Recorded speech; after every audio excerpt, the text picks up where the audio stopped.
चलो आज हम बात करते हैं a random walk down wall street. तो ये बुक बहुत ही दिलचस्प है, स्पेशली उनके लिए जो स्टॉक मार्केट में इन्वेस्ट कर रहे हैं या फिर म्यूचुअल फंड में इन्वेस्ट कर रहे हैं। तो यहाँ पे बहुत सारे कॉन्सेप्ट्स बताए गए हैं बहुत ही सिंप्लीफाइड तरीके से। चलो आओ जानते हैं इन कॉन्सेप्ट्स को।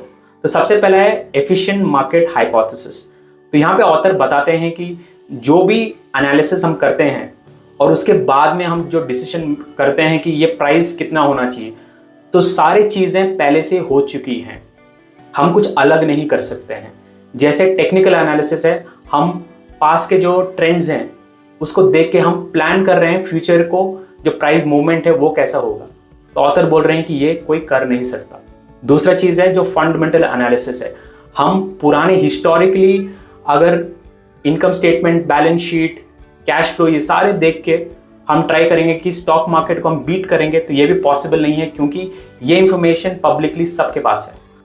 दूसरा कॉन्सेप्ट है रैंडम वॉक थ्योरी। तो यहाँ पे ये बोलते हैं कि जो स्टॉक जो प्राइजेस हैं बहुत ही रैंडम है और इसको कोई प्रेडिक्ट नहीं कर सकता।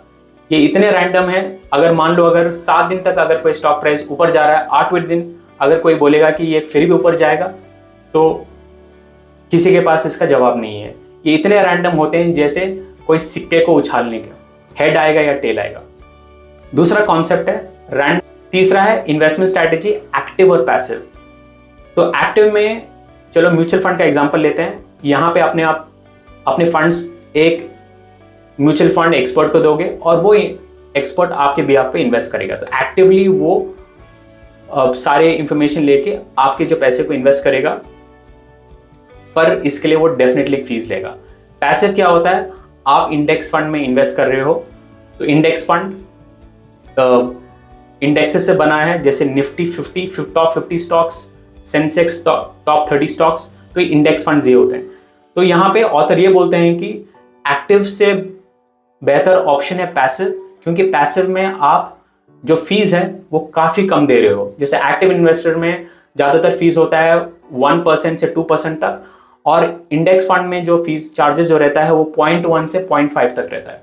चौथा पॉइंट है रोल ऑफ डाइवर्सिफिकेशन। तो ऑथर ये बोलते हैं कि आपको काफ़ी अपने जो एसेट क्लासेस को डाइवर्सिफाई करना है। इनफैक्ट अगर कोई इन्वेस्टर सिर्फ स्टॉक्स में कर रहा है तो सेक्टर भी आपको डाइवर्सिफाई करना है, क्योंकि कभी कोई सेक्टर ऊपर जाता है और कभी कोई परफॉर्म करता है। तो ओवरऑल आपको बेनिफिट रहेगा कि अगर आप डाइवर्सिफाइड पोर्टफोलियो में आप इन्वेस्ट करोगे। पांचवा है बिहेवियरल फिनेंस।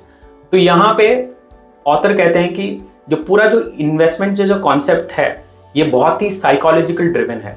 तो यहाँ पे जो इन्वेस्टर का जो बिहेवियर है काफ़ी इंपॉर्टेंट होता है।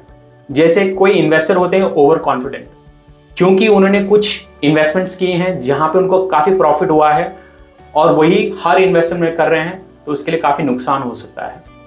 कोई इन्वेस्टर होते हैं लॉस अवर्जन।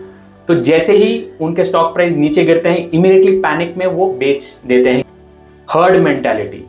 तो ये ऐसे इन्वेस्टर हैं जो सिर्फ पब्लिक को फॉलो कर रहे हैं, कोई रिसर्च नहीं, कुछ नहीं, सब अगर कोई स्टॉक खरीद रहे हैं, बेच रहे हैं, तो ये भी वही कर रहे हैं। फाइनली ऑथर बोलते हैं कि इन्वेस्टमेंट एक प्रोसेस है और मार्केट को नॉइज को इग्नोर करना चाहिए। Thank you. अगर आपको ये समरी अच्छा लगा तो प्लीज़ कमेंट कीजिए, लाइक कीजिए और सब्सक्राइब कीजिए। Thank you. फाइनली